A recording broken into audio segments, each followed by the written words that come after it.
नमस्कार दोस्तों, कैसे हैं आप सब। स्वागत है आप सभी का नॉलेज सपोर्ट के यूट्यूब चैनल पर। आज हम आपके लिए लाए हैं हिस्ट्री से संबंधित कुछ महत्वपूर्ण क्वेश्चन, जिससे आपको आगामी परीक्षाओं के प्रश्न पत्र हल करने में काफ़ी मदद मिलेगी। अब ज़्यादा देर न करते हुए चलते हैं अपने पहले क्वेश्चन की ओर, जो कि ये रहा। दीन ए इलाही को औपचारिक रूप से क्या कहकर पुकारा जाता था। ऑप्शन ए इंसान ए कामिल, ऑप्शन बी तौहीद ए इलाही, ऑप्शन सी इबादत ए इलाही, ऑप्शन डी सुलह ए कुल।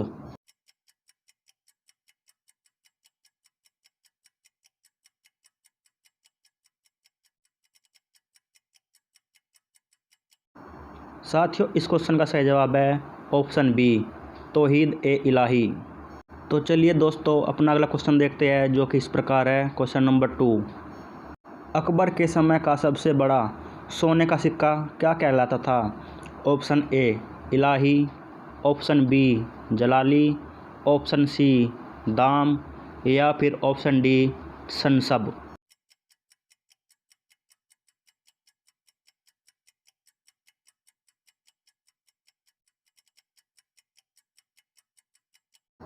साथियों, इस क्वेश्चन का सही जवाब है ऑप्शन ए इलाही।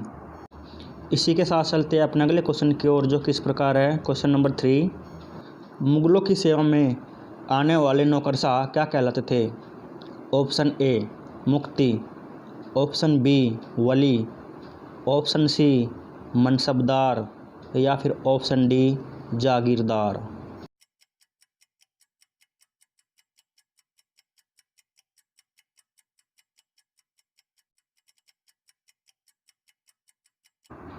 तो साथियों, इस क्वेश्चन का सही जवाब है ऑप्शन सी मनसबदार।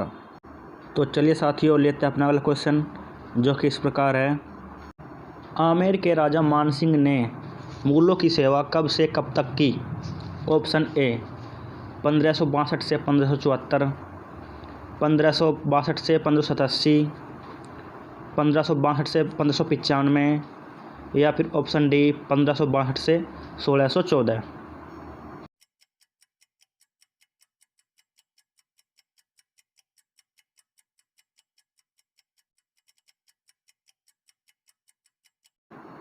तो साथियों, इस क्वेश्चन का सही जवाब है ऑप्शन डी 1562 से 1614। साथियों, आपको यदि क्लास अच्छी लग रही हो तो हमें कमेंट बॉक्स में ज़रूर बताएं। इसी के साथ चलते हैं अपने अगले क्वेश्चन की ओर, जो कि इस प्रकार है। हल्दी घाटी का युद्ध किसके बीच लड़ा गया। ऑप्शन ए अकबर व उदय सिंह, ऑप्शन बी अकबर व सुरजनहाड़ा, ऑप्शन सी अकबर व महाराणा प्रताप, या फिर ऑप्शन डी अकबर व अमर सिंह।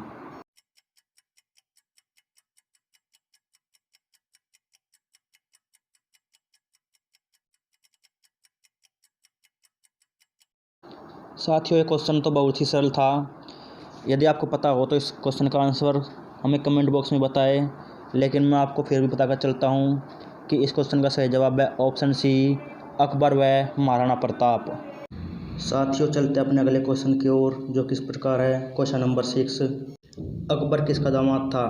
ऑप्शन ए बहरमल का, ऑप्शन बी मुजफ्फर खान का, ऑप्शन सी धीरमल का, या फिर ऑप्शन डी विजयमल का।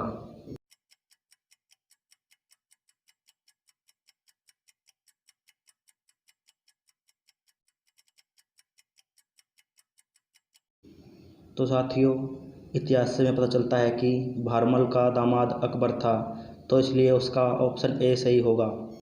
इसी के साथ चलते अपने अगले क्वेश्चन की ओर, जो किस प्रकार है। मध्यकाल में भारत से समुद्री व्यापार का एक प्रमुख केंद्र था। Option A Sindh, option B Karachi, option C Multan, या फिर ऑप्शन डी दिल्ली।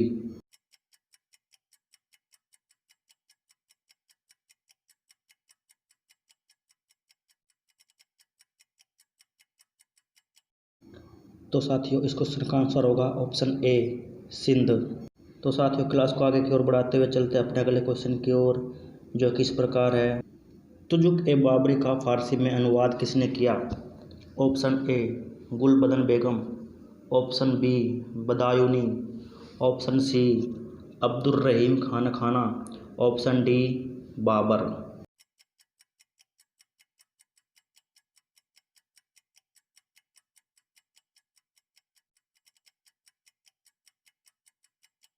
तो साथियों क्वेश्चन नंबर 8 का सही जवाब है ऑप्शन सी अब्दुल रहीम खान खाना। अब हम चलते हैं अपने अगले क्वेश्चन की ओर, जो कि इस प्रकार है साथियों। अकबरनामा की रचना किसने की? Option A Faizi, option B Badayuni, option C Abul Fazl या फिर ऑप्शन डी निजामुद्दीन।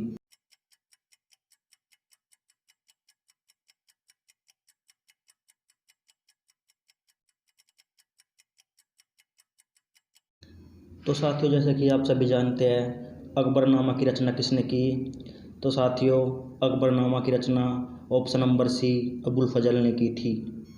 इसके अलावा साथियों अकबरनामा ग्रंथ की रचना अकबर के शासनकाल में हुई, जो कि अबुल फजल ने 1597 से 1598 में पूर्ण की। यह पुस्तक 3 भागों में बांटी गई है। इसकी तीसरी जिल्द आईने अकबरी है। यह पुस्तक मुगल इतिहास जानने का महत्वपूर्ण स्रोत है। अब साथियों चलते हैं अपने अगले क्वेश्चन की ओर, जो कि इस प्रकार है। क्वेश्चन नंबर 10, मुगल बादशाह जहांगीर द्वारा लिखे गए ग्रंथ का नाम क्या है? Option A Tatimma Waqiat e Jahangiri, option B Iqbal Nama e Jahangir, option C Tuzuk e Jahangiri या फिर ऑप्शन डी इंतखाब ए जहांगीर शाह।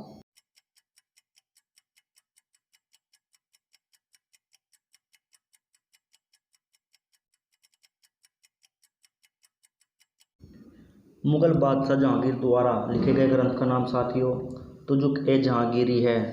और साथियों तुजुक ए जहांगीरी जहांगीर की आत्मकथा है। तो साथियों चलते अपने अगले क्वेश्चन की ओर, जो कि इस प्रकार है। वह स्थान जहां बाबर ने मस्जिद बनवाई। Option A Agra, option B Panipat, option C Bahrampur या फिर ऑप्शन डी जौनपुर।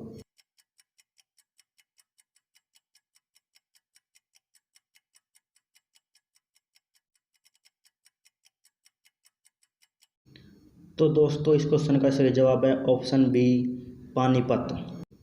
तो फिर दोस्तों चलते अपने अगले क्वेश्चन की ओर, जो कि इस प्रकार है। भारत में सर्वप्रथम हिंदुओं पर जजिया कर किसने लगाया? Option A Aurangzeb, option B Mohammad Giri, option C Mohammad bin Tughlaq या फिर option D Mohammad bin Qasim.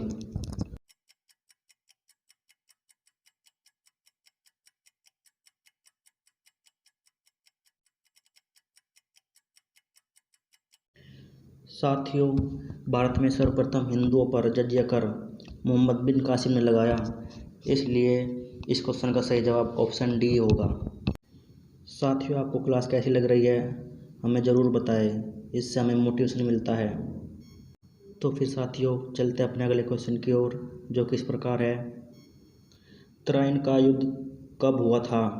Option A 1191, option B 1189, option C 1190 या फिर ऑप्शन डी 1192।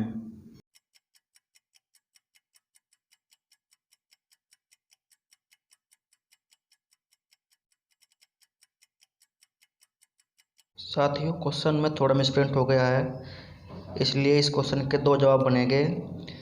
तराइन के 2 युद्ध हुए साथियों।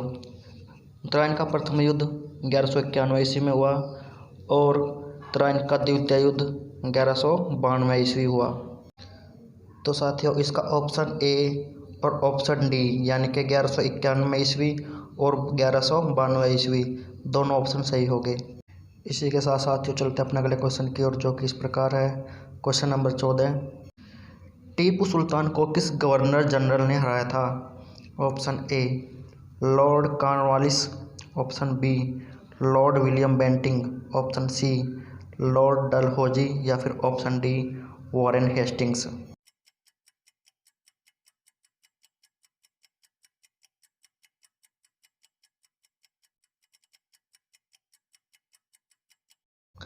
टीपू सुल्तान को साथियों लॉर्ड कॉर्नवालिस ने हराया था, इसलिए इसका ऑप्शन ए सही होगा। तो चलते हैं साथियों अपने लास्ट क्वेश्चन की ओर, जो कि इस प्रकार है। इंडियन वॉर ऑफ इंडिपेंडेंस पुस्तक के लेखक कौन हैं? Option A Lala Lajpat Rai, option B Chandrashekhar Azad, option C Maulana Azad या फिर ऑप्शन डी वीडी सावरकर।